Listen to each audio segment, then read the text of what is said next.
আমার সম্মানিত শিক্ষক জনাব তাজুল ইসলাম স্যার, আমার সম্মানিত বড় ভাই এবং সহকর্মী জনাব নুরে আলম সিদ্দিকী ভাই এবং শাহরিয়ার ভাই, আর উপস্থিত আছেন আমাদের সিনিয়র ভাইগণ এবং ছোট ভাইরা, সবাইকে আসসালামু আলাইকুম রহমতুল্লাহি ওয়া বারাকাতুহু। আমি আসলে আজকে অত্যন্ত আনন্দিত, উদ্ভাসিত, উচ্ছ্বাসিত এত সুন্দর একটি প্রোগ্রামে উপস্থিত হতে পেরেছি। এজন্য প্রথমেই ধন্যবাদ দিতে চাই ডিডিপির সাথে যারা সম্পৃক্ত আছে তাদেরকে, যাদের অক্লান্ত পরিশ্রমের মাধ্যমে এই একটি সুন্দর সংগঠন, সুগঠিত সংগঠন আজকে আমরা আত্মপ্রকাশ করেছে। আমি তাদেরকে আমার অন্তরের অন্তঃস্থল থেকে ধন্যবাদ জানাচ্ছি। আমি দিনাজপুর টেক্সটাইল ইনস্টিটিউটের কারণেই মনে করি যে আজকে হয়তো টেক্সটাইল সেক্টরে পরিচিতি লাভ করেছি। এজন্য আমি সর্বপ্রথম আমার যারা শিক্ষক ছিলেন দিনাজপুর টেক্সটাইল ইনস্টিটিউটে তাদের প্রতি আমি কৃতজ্ঞতা জানাচ্ছি। সেই সাথে আমি আজকে শ্রদ্ধা ভরে স্মরণ করছি আমাদের সকলের প্রিয় স্যার জনাব মোনায়েম স্যারকে। অত্যন্ত একজন ভালো মানুষ ছিলেন, তিনি আমাদের মাঝে আজকে নেই। আমি সবার কাছেই অনুরোধ করব স্যারের জন্য যেন আমরা সবাই দোয়া করি, স্যারকে আল্লাহ যেন জান্নাত নসিব করেন। আসলে আজকে খুবই আনন্দের দিন, তার মধ্যেও বারবার কেন জানি কিছু বিষাদ এসে আমাদেরকে নাড়া দিয়ে যাচ্ছে। আমাদের কয়েকজন ছোট ভাই চলে গেছে, তাদেরকে আমরা আজকে এখানে পাচ্ছি না, তাদেরকে আমরা খুব মিস করছি। তো আসলে আমি দীর্ঘদিন যাবৎ এরকম চিন্তা করি যে একটি সংগঠন হবে, আমাদের কোনো একদিন ছুটি হবে। এই যে কর্মব্যস্ত এই সব কিছুর মধ্যেও আমাদের ছুটির দরকার। কবিগুরু রবীন্দ্রনাথ ঠাকুর বলেছেন, আমার মুক্তি আলোয় আলোয় এই আকাশে, আমার মুক্তি ধুলায় ধুলায় ঘাসে ঘাসে। আসলে আমাদের মুক্তিও দরকার, মাঝে মাঝে আমাদের মুক্ত জীবনযাপন করা দরকার। কিছুটা হলেও এই যে আমাদের ক্লান্তি অবসান্তি, এখান থেকে আমাদের মুক্তি পাওয়া দরকার। আমার মনে হয় সেই আয়োজনটুকু আমরা আজকে করতে পেরেছি। আজকে যারা এর সাথে জড়িত ছিল আমি আবারও তাদেরকে ধন্যবাদ জানাচ্ছি। আমি দিনাজপুর টেক্সটাইল ইনস্টিটিউটে গত 26 সেপ্টেম্বরে অধ্যক্ষের দায়িত্ব গ্রহণ করেছি। তার আগে সবাই জানে আমি নাটোর টেক্সটাইল ইনস্টিটিউটের অধ্যক্ষ ছিলাম। ঢাকা প্রকৌশল ও প্রযুক্তি বিশ্ববিদ্যালয়ে কিছুদিন চাকরি করার সুযোগ হয়েছে। টাঙ্গাইল টেক্সটাইল ইনস্টিটিউট এবং বরিশাল টেক্সটাইল ইনস্টিটিউটে শিক্ষকতা করার অভিজ্ঞতা হয়েছে। আমি কারিগরি শিক্ষা অধিদপ্তরে চাকরি করেছি। আবার বাংলাদেশ তাঁত বোর্ডেও আমি ছিলাম। বিভিন্ন টেক্সটাইলের ইঞ্জিনিয়ারদের যে পোস্ট, যে সমস্ত সরকারি ডিপার্টমেন্ট, মোটামুটি বলা যায় যে সবগুলো ডিপার্টমেন্টই আমার কাজ করার সুযোগ হয়েছে। তো আমি এই যে অভিজ্ঞতা, সেখান থেকে কিছু বিষয় হয়তো আজকে শেয়ার করব এবং কিছু পরামর্শ হয়তো চাবো। এর মধ্যে আমি দিনাজপুর টেক্সটাইল ইনস্টিটিউটে যোগদান করার পরে আমার কিছুটা মন খারাপ হয়ে গেছিল, কিছুটা উত্তেজনাও ছিল যখন আমার দিনাজপুর টেক্সটাইল ইনস্টিটিউটে বদলি হওয়ার আদেশ হয়ে গেল। একদিক থেকে মনে হচ্ছিল যে ওই প্রতিষ্ঠানটা, পুরো ক্যাম্পাসটাই আমার শিক্ষক, এইখানে আসলে আমি যা কেমন করতে পারবো। অনেকটা অস্বস্তিও লাগছিল, আড়ষ্টতাও আমার ভিতরে কাজ করছিল। তো আমি যখন সেখানে গেলাম, যাওয়ার পরে সবাই আমাকে যেভাবে সেখানে গ্রহণ করেছে আমি অভিভূত। আসলে আমার তো এই ধরনের যোগ্যতা নাই, তারপরেও তারা আমাকে গ্রহণ করেছে সুন্দর করে। তা আমার তখন মনে হলো যে এই ক্যাম্পাসকে আমার কিছু দেওয়ার আছে, আমাকে কিছু দিতে হবে এখানে। তখন আমি নিজেই আমার শিক্ষকদেরকে নিয়েও আমি মিটিং করেছি, আমি নিজেও কিছু পরিকল্পনা করেছি যে এই ক্যাম্পাসকে আমি 6 মাসের মধ্যে কি কি ডেভেলপ করাবো, কি কি আমি এখানে চেঞ্জ নিয়ে আসবো, এটা একটা টার্গেট নিয়েছিলাম আমি 6 মাসের মধ্যে। তার মধ্যে সম্ভবত সেই 6 মাসের আগেই আমি সেই টার্গেটগুলি অ্যাচিভ করতে পেরেছি আমি মনে করি। আমি দৃশ্যমান কিছু পরিবর্তন করেছি। আমি সবাইকে আহ্বান জানাবো যে দিনাজপুর টেক্সটাইল ইনস্টিটিউটকে ভিজিট করার জন্য, যে সেখানে কি কি পরিবর্তন হচ্ছে। আগামী 1 বছরের মধ্যে আমি কিছু পরিকল্পনা নিয়েছি যে কাজগুলো আমি করব। আবার 5 বছরের আমার কিছু পরিকল্পনা আছে, 10 বছরের কিছু পরিকল্পনা আছে। 10 বছরের মধ্যে টেক্সটাইল ইনস্টিটিউট এই উচ্চতায় যাবে, এই টার্গেট আমার রয়েছে। এর মধ্যে সবচেয়ে খুশির খবর, আমাদের এইবার দিনাজপুর টেক্সটাইল ইনস্টিটিউট থেকে পাশকৃত ছাত্রীদের ভিতরে 27 জন ঢাকা প্রকৌশল ও প্রযুক্তি বিশ্ববিদ্যালয়ে চান্স পেয়েছে। এটি আমাদের জন্য অত্যন্ত গর্বের। পরবর্তীতে 21 জন অথবা 22 জন তারা বঙ্গবন্ধু টেক্সটাইল ইঞ্জিনিয়ারিং কলেজে চান্স পেয়েছে এবং পাশাপাশি বিশাল একটি অংশ তারা বাংলাদেশ তাঁত বোর্ডের অধীনে যে কলেজটি রয়েছে সেখানে তারা উচ্চশিক্ষায় নিয়োজিত হয়েছে। এটি আমাদের একটি বড় অর্জন। সবচেয়ে বড় অর্জন আমি মনে করি আজকে এই অনুষ্ঠানে উপস্থিত হওয়ার কারণে আমি জানতে পেরেছি যে আমাদের এইখানে কি পরিমাণ স্কলার রয়েছে। আমি তো বলবো দিনাজপুর টেক্সটাইল ইনস্টিটিউট এটি একটি রত্নগর্ভা প্রতিষ্ঠান। এর ভিতর থেকে অনেক রত্ন বের হয়েছে যারা আজকে আমাদের সামনে রয়েছে এবং পাশাপাশি রয়েছে। আমাদের ইনস্টিটিউটের ছাত্ররা আজকে টেক্সটাইল সেক্টরে বড় বড় সেক্টরে নেতৃত্ব দিচ্ছে। এটি ভাবতে অবাক লাগে, আমরা গর্বিত হই তাদের জন্য। আমি এখানে না আসলে তারা বুঝতে পারতাম না যে আমাদের উচ্চতা কতটুকু, তারা আমাদেরকে কত দূর নিয়ে গেছে আমাদের এই ইনস্টিটিউটের লেভেলকে। আমরা এক সময় ব্র্যান্ডিং বললেই বুঝতাম যে আমাদের বর্তমান ফুটেক্সকে, যে তারা টেক্সটাইল সেক্টরে অনেক অবদান রাখে। পাশাপাশি আমরাও যে কম রাখছি তা কিন্তু নয়, সেটা এখানে আজকের মধ্যে দিয়ে সেটা প্রমাণিত হচ্ছে। আমি যারা আমাদের ইনস্টিটিউট থেকে পাশ করে বিভিন্ন সেক্টরে আমরা কর্মরত আছি, প্রতিষ্ঠা পেয়েছি, আমি তাদেরকে একটু অনুরোধ করব যে আমাদের যারা এক্সিস্টিং স্টুডেন্ট আছে দিনাজপুর টেক্সটাইল ইনস্টিটিউটে তাদেরকে একটু ওয়ার্ম আপ করা দরকার। এই জন্য এই সমস্ত স্টার যারা রয়েছে তারা যদি মাঝে মাঝে শত কর্মব্যস্ততার মধ্যেও আমাদের ক্যাম্পাসকে ভিজিট করে এবং 5 মিনিটের জন্য হলেও তাদের সাথে কথা বলে, আমার মনে হয় যে তাদের মধ্যে অনেকটা চেঞ্জ আসবে। আপনাদেরকে বা তোমাদেরকে দেখে তারা ইন্সপায়ার্ড হবে। এরা কিন্তু ঝিমায়ে গেছে, এদেরকে জাগিয়ে দেওয়ার দায়িত্ব আমাদের সকলের। আমাদেরকে জাগিয়ে দিতে হবে। আগামী প্রজন্ম, আগামী টেক্সটাইলের ভবিষ্যৎ কিন্তু তাদের হাতেই রয়ে যাবে। এই জন্য এই বিষয়টি আমাদের চিন্তা করতে হবে। আমি কিছু কিছু বিষয় পোস্ট দেই ইদানিং। আমি চেষ্টা করছি কিছু কিছু বিষয় পরিবর্তন নিয়ে আসার। একটি পোস্ট মনে হয় সবারই দৃষ্টি আকর্ষিত হয়েছে, সেটি আমাদের ওই পাসিং ইয়ার অনুযায়ী আমরা পরিচয় দিয়ে থাকি, কত সালে আমরা পাশ করেছি, যেটা বিভ্রান্ত সৃষ্টি হবে। এই 2022 সালে আমাদের একটি পরীক্ষা এই আগামী মাসে হবে, সম্ভবত আরো একটি পরীক্ষা এই 22 সালেই হবে। 3টা পরীক্ষাও হওয়ার সম্ভাবনা রয়েছে এইবার, যাই হোক পরিবর্তিত পরিস্থিতির কারণে সেখানে তাদের জন্য কনফিউজিং হয়ে যাবে 22 সালে কারা আসলে।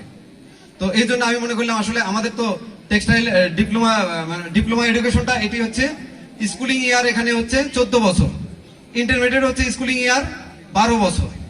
আমরা তো 14 বছর, তাহলে আমরা কি ইন্টারমিডিয়েট? আসলে আমরা কিন্তু ইন্টারমিডিয়েট না, আমরা উচ্চশিক্ষার পর্যায়ে পড়ি। তো সেক্ষেত্রে উচ্চশিক্ষার যে প্রতিষ্ঠানগুলো রয়েছে তারা কিন্তু ব্যাচে পরিচিত হয়। তা আমরাও চাই আমাদের সালে নয়, আমরা ব্যাচে পরিচিত হব। এই জন্য আমি এই বিষয়টাই এটা স্পষ্ট করে দিয়েছি কার কোন ব্যাচ। আমরা আগামীতে এটা চেষ্টা করব, আমাদের ডিটেপের মাধ্যমে আমি বলবো যে তারা যেন এটি বাস্তবায়ন করে। আরেকটি উদ্যোগ আমার রয়েছে, সেটি হচ্ছে আমি একটি টেক্সটাইল গ্যালারি করার কাজে হাত দিয়েছি টেক্সটাইল ইনস্টিটিউট দিনাজপুরে। এটি আপাতত ফেব্রিক গ্যালারি নামে চলবে, পরবর্তীতে এটি টেক্সটাইল গ্যালারিতে রূপান্তর হবে।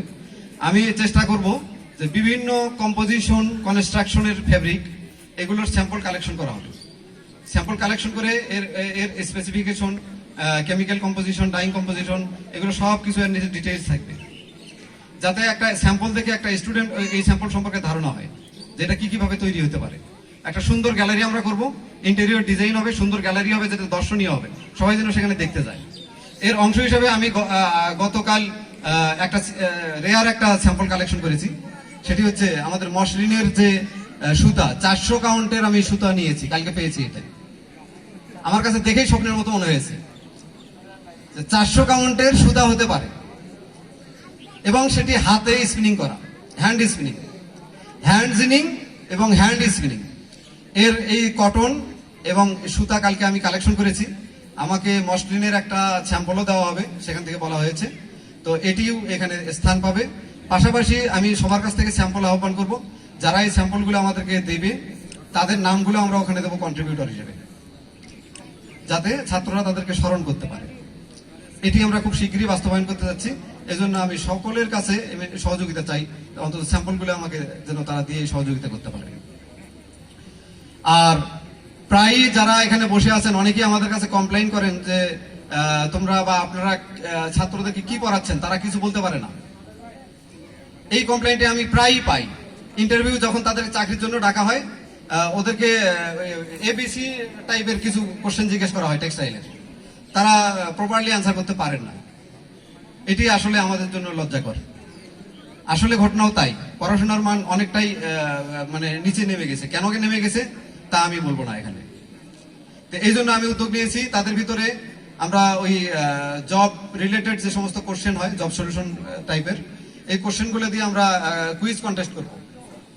কুইজ কন্টেস্ট করে সেখানে আমরা তাদেরকে আমরা অ্যাওয়ার্ড দেব যারা ভালো করবে, যাতে করে তাদেরকে পরবর্তী তারা ভাইভাগুলো অন্তত ফেস করতে পারে, সেই ইয়ে করে আমরা পাঠিয়ে দেবো।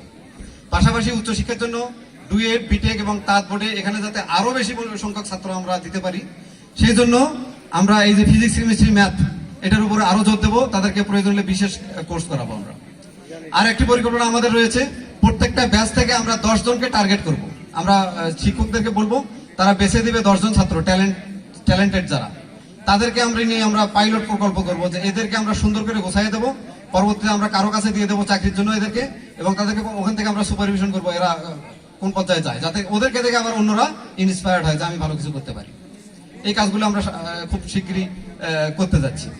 আমি এখানে বিশ্ববিদ্যালয়ে 2 জন শিক্ষক রয়েছেন, আমাদের ছাত্র এবং ছোট ভাই, তাদের 2 জনের আমি দৃষ্টি আকর্ষণ করব। আমরা দিনাজপুর টেক্সটাইল ইনস্টিটিউটে এইবার নতুন একটি টেকনোলজি চালু করেছি, এটা সম্পূর্ণ আমার ব্যক্তিগত উদ্যোগে চালু হয়েছে। এটি হলো textile machine design and maintenance. এইবার আমরা প্রথম ডিপার্টমেন্টের ভিত্তিক ছাত্র ভর্তি করাচ্ছি।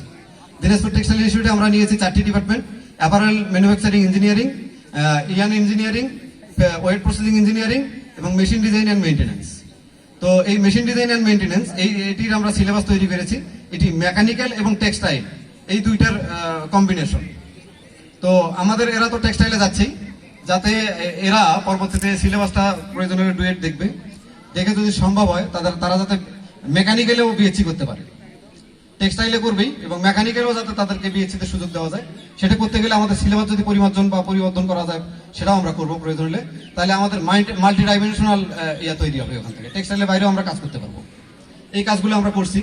আর সিলেবাসের ভিতরে আমরা নতুন ওয়েট প্রসেসিং এর, বিশেষ করে প্রিন্টিং এ আমরা সেখানে ওই চারুকলার অনেক বিষয় নিয়ে এসেছি, যেহেতু ডিজাইনের বিষয় এখানে থাকে। চারুকলা নিয়ে এসেছি, ইলাস্ট্রেশন নিয়ে এসেছি, অর্থাৎ গ্রাফিক্সের পুরো বিষয়গুলোকে আমরা নিয়েছি, গ্রাফিক্স ডিজাইন। আমরা এটাকে আরো সমৃদ্ধ করেছি, যাতে ছাত্ররা মাল্টি ট্যালেন্ট হতে পারে। কেউ যদি ডিজাইনার হতে চায় সে ডিজাইনার হতে পারবে, কেউ শিল্পী হতে চাইলে সে শিল্পী হতে পারবে, আর কেউ ইঞ্জিনিয়ার হতে চাইলে সে ইঞ্জিনিয়ার হতে পারবে। আবার যদি কেউ মেকানিক্যালে তাদের কেরিয়ার ডেভেলপ করতে চায়, সেক্ষেত্রে আমরা তাদের জন্য নতুন কোর্স ডিজাইন করেছি। এই উদ্যোগগুলো আমরা নিয়েছি। আর এখান থেকে আজকে আমি মূলত আজকে যে কারণে আমি এখানে এসেছি, আজকে একটা বিষয়ে প্রস্তাব দেওয়ার জন্য আমি আজকে এই মঞ্চে প্রস্তাব দিতে চাই। এর আগে আমরা উদ্যোগ নিয়েছিলাম, কোনো কারণে সেটি হয়নি। আমরা একটা রিইউনিয়ন করার জন্য দিনাজপুর টেক্সটাইল ইনস্টিটিউটের একটি রিইউনিয়ন হবে, এবং যেহেতু তোমরা সবাই কর্মব্যস্ত, আমরা প্রাথমিক পর্যায়ে হয়তো আমাদের ইনস্টিটিউট থেকে উদ্যোগটা নেব, নিয়ে এটাকে থ্রো করে দেব, যে আমরা এই যে রিইউনিয়ন যদি আমরা করতে চাই, তাহলে এটার জন্য কিন্তু 1 বছর সময় লাগে। 1 বছর আমরা এটা নিয়ে ক্যাম্পেইন করব। ক্যাম্পেইন করার পরে এই প্রোগ্রামটি আমরা করব। আমরা আশা করব যে 2023 সালে, 22 সালের শেষে অথবা 2023 সালের প্রথমের দিকে আমরা যাতে এই অনুষ্ঠানটা করতে পারি। তো এই ব্যাপারে আমরা যে ধরনের প্রস্তুতি নেওয়া দরকার, সেই প্রস্তুতিগুলো আমরা নেব, এবং এই সংগঠন আরো যারা আছে তাদের মাধ্যমে যাতে আমাদের কাছে প্রস্তাব দেওয়া হয় যে এখানে এটা করতে গেলে আমাদেরকে কি কি ধরনের সহযোগিতা করতে হবে, আমরা সেইভাবে প্রস্তুতি নেব, এবং খুব শীঘ্রই আমরা এই এটা করব। আর এতে করে হবে কি, এই রিউনিয়ন করলে সেইখানে একটি মঞ্চ হবে। আমাদের এইখানে কিন্তু সবচেয়ে দুঃখজনক ঘটনা যেটা, সেটি হচ্ছে যে আমাদের সংগঠন কিন্তু 2টা হয়ে গেছে অলরেডি দিনাজপুর টেক্সটাইল ইনস্টিটিউটে।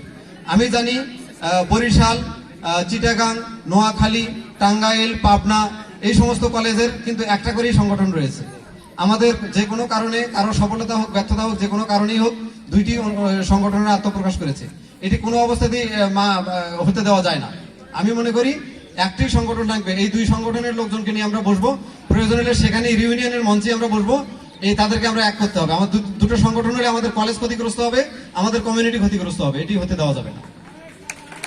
এই জন্য একটা বিষয় আমি বলবো যে আমরা কাদা ছড়াছড়ি করবো না, পরস্পরকে আক্রমণ করে কোনো কথা বলবো না। শ্রদ্ধাবোধ, আমাদের ভ্রাতৃত্ববোধ আমাদের থাকতে হবে, শ্রদ্ধাবোধ থাকবে, এটি নিয়ে আমরা কাজ করব। কোথায় আমাদের ল্যাকিং রয়েছে সেটি আমরা খুঁজে বের করব, খুঁজে বের করে সেটা আমরা সেখানে হাত দেবো, হাত দিয়ে আমরা সেটাকে সলভ করার চেষ্টা করবো, যাতে আমরা এক টেবিলে সবাই বুঝতে পারি। আমার ইনস্টিটিউট থেকে এ পর্যন্ত প্রায় 3000-এর মতো স্টুডেন্ট বের হয়ে গেছে। 1/3 আসলেও আমাদের আজকে 1000 আসার কথা। তা আমরা আশা করবো যে আগামী যে আমাদের এই ডিটেপের যে প্রোগ্রামটা হবে সেখানে আমাদের টার্গেট হবে আমরা 2000 নিয়ে আসবো কমপক্ষে। এটার জন্য আমি কথা দিলাম, আমি দিনাজপুর টেক্সটাইল ইনস্টিটিউট থেকে কাজ করবো, ক্যাম্পেইন করব। আমি ক্যাম্পেইন করব যাতে এটাকে আমরা রান করতে পারি। এখান থেকে একটা প্রস্তাব দেওয়া হয়েছে ডিটেপের জন্য দিনাজপুর টেক্সটাইল ইনস্টিটিউটে একটি কক্ষ বরাদ্দ দেওয়ার জন্য, যেখানে তারা বিভিন্ন কন্ট্রিবিউট করবে। আমাদের আসলে কক্ষের অনেক স্বল্পতা রয়েছে, তারপরেও কিছু বিষয় আমরা পরিবর্তন করবো এর মধ্যে, যে 1 মাসের মধ্যে সেখানে কিছু পরিবর্তন করলে হয়তো আমাদের কিছু কক্ষ বের হয়ে আসবে। আমি কথা দিলাম এ ধরনের একটি সংগঠনের জন্য আমরা কক্ষ দিয়ে দেব, যাতে আমরা বিভিন্ন সাংগঠনিক কাজগুলো সেখান থেকে চালাইতে পারি। আর যারা এখান থেকে যাবে আমাদের ইনস্টিটিউটে, তাদের যাতে বসার একটা সুন্দর ব্যবস্থা থাকে, একটা সুন্দর পরিবেশ থাকে, সে বিষয়টা আমরা ইনশাআল্লাহ খুব শীঘ্রই ডেভেলপ করব। আর আরেকটা কথা আমি বলবো যে আমরা আমাদের কিন্তু মূল যে ব্যাকগ্রাউন্ড সেটি হচ্ছে আমাদের ডিপ্লোমা, তাই না? আমরা ডিপ্লোমা ব্যাকগ্রাউন্ড নিয়ে আমরা সবাই এখানে এসেছি। এরপরে আমরা অনেকেই বিএসসি, মাস্টার্স, পিএইচডি নানান কিছু করেছি। এর কারণে আমরা বিভিন্ন পেশাজীবী সংগঠনের সাথে কিন্তু জড়ায়ে যাই। আমরা যারা বিএসসি করেছি তাদের মধ্যে অনেকেই আইবির সাথে জড়িত হয়ে গেছি, যারা ডিপ্লোমা আছি তারা অনেকেই আইডিইবির সাথে জড়িত হয়ে গেছি। তারপরে আমরা অনেকেই হায়ার স্টাডি নিয়ে, পোস্ট গ্রাজুয়েট নিয়ে, ডক্টরেট ডিগ্রি নিয়ে আসি, তারাও বিভিন্ন তাদের লেভেলে আমরা বিভিন্ন সংগঠনের সাথে জড়িত আছি। আমরা যে যে ডিগ্রি নিয়ে থাকি না কেন, আমাদের যে বেস, এই বেজে যেন আমরা থাকি, অন্তত আমরা সেই সংগঠনের সেই আমাদের যে লেভেলটা এর সাথে যে সংগঠন জড়িত আছে সেই মাদার অর্গানাইজেশনের সাথে আমরা সবসময় জড়িত থাকবো। এইটি আমাদের কমিটমেন্ট হওয়া দরকার। আমরা এই সাংগঠনিক যত ধরনের প্রোগ্রাম থাকবে সেই প্রোগ্রামগুলোতে আমরা চেষ্টা করবো অ্যাটেন্ড করার, আমাদের মূল্যবান সেখানে মতামত দেওয়ার জন্য, যাতে আমরা আরো সুন্দর কিছু করতে পারি আগামী দিনে। আর যারা নতুন বের হয়েছে তারা এখানে অনেকেই আছে, আবার অনেকেই নাই। সিনিয়রদের একটু বলবো যে এদের ভিতরে অনেক ল্যাক রয়েছে। আমি জানি তোমাদের কাছে আসলে তোমরা হয়তো ওদেরকে যদি কাউন্টেও জিজ্ঞেস করো বা টেক্সটাইল ফাইবার কি, এরা অনেকেই বলতে পারে না। তারপরেও আমি বলবো, আমি রিকোয়েস্ট করবো তাদের টিচার হিসেবে, তোমাদের বড় ভাই হিসেবে, তাদেরও বড় ভাই হিসেবে, যে তাদের যাতে চাকরি হয়ে যায়, ইজিলি যাতে তারা চাকরি পায়। ওরা কিছুই জানে না, ওদের শেখানোর দায়িত্ব আমাদের। আমি মেনে নিলাম যে আমি কিছু শিখাই নাই, আমি তাকে একটা সার্টিফিকেট দিয়েছি টেক্সটাইল ফ্যাক্টরির গেট দিয়ে ঢোকার জন্য। এই সার্টিফিকেটটা মূল্যায়ন করে যেন তাদেরকে নেওয়া হয় এবং তাদেরকে শেখানো হয়, শেখার সুযোগটা দেওয়া হয়। আর যারা তোমরা বড় ভাই রয়েছো, ওরা যখন ইন্ডাস্ট্রিয়াল অ্যাটাচমেন্টে আসে, প্রয়োজন হলে জুনিয়র যারা ফ্লোর লেভেলে আছে, এক্সিকিউটিভ লেভেলে আছে, একটু অ্যাসাইন করে যদি দেওয়া যায় যে এদেরকে একটু গাইড করার জন্য, সুপারভিশন করার জন্য, তাহলে ওরা মনে হয় এই 3-4 মাসের মধ্যে অনেক কিছু শিখতে পারে। তো সেই দায়িত্বটা একটু তোমাদেরকে আমি দেবো, তোমরা এই দায়িত্বটুকু পালন করবে। আর যথাযথ চেষ্টা করবা, অন্য ইনস্টিটিউটকে তো আমরা হেল্প করবে, সবাই আমাদের কমিউনিটির সদস্য। তারপরেও দিনাজপুর টেক্সটাইল ইনস্টিটিউটকে যাতে চাকরির ক্ষেত্রে, বিশেষ করে আমরা যারা আছি তাদের জায়গায় যেন তারা তাদের এটা একটু প্রায়োরিটি পায়, সেই বিষয়টা আমরা দেখবো। যেহেতু প্রত্যেকটা ইনস্টিটিউটের সংগঠন রয়েছে, তারা ছোট ভাইদেরকে দেখে, আমরাও বিষয়টিকে আমরা দেখবো। এরা কিন্তু ভুলভ্রান্তি অনেক করবে, আমরা জানি। আমরা যারা এখানে আজকে প্রতিষ্ঠিত হয়েছে, তাদের লাইফ স্টাইল আর এদের লাইফ স্টাইল কিন্তু এক না। এরা বর্তমান প্রজন্ম হচ্ছে ভার্চুয়াল জগতে তাদের বসবাস, এরা কিন্তু অনেকেই রিয়েলিটির ভিতরে নেই। আর আমরা যারা এখানে এসেছি, আমরা কিন্তু অনেক চড়াই উতরাই অতিক্রম করে কিন্তু আমাদেরকে আসতে হয়েছে। এখন আমি কোনো একটা নোট যদি আমি কনফিউশন লাগে কোনো একটা বিষয় নিয়ে, আমি সাথে সাথে একটু নেটের ভিতরে ঘাটাঘাটি করলে সেটা পেয়ে যাই, তাই না? আর আমরা কি করেছি তখন? ওই VA সেনাই, আর সেনগুপ্ত না, NN ব্যানার্জি, এই সমস্ত বই নিয়ে মনেই আছে এখনো, তাই না? কি কষ্টটা নিয়ে করেছি লাইব্রেরি থেকে। আমাদের সময় বাংলা বই ছিল না, টিচাররা ব্ল্যাকবোর্ডে সব ইংরেজিতে লিখতো না, আমরা ইংরেজিতে পড়াশোনা করেছি। এত কষ্ট করেছি, অবর্ণনীয় কষ্ট, যেটির ফলাফল আজকে আমরা কিন্তু পাচ্ছি। তো এরা তো সেটা করে না। তো এই জন্য এদের কাছে যতটা সহজ হয়েছে, এরাও স্রোতে গা ভাসিয়ে দিয়েছে, যার কারণে এরা অনেক কিছু শিখতে পারতেছে না। তাদেরকে গাইড করার দায়িত্ব আমাদের।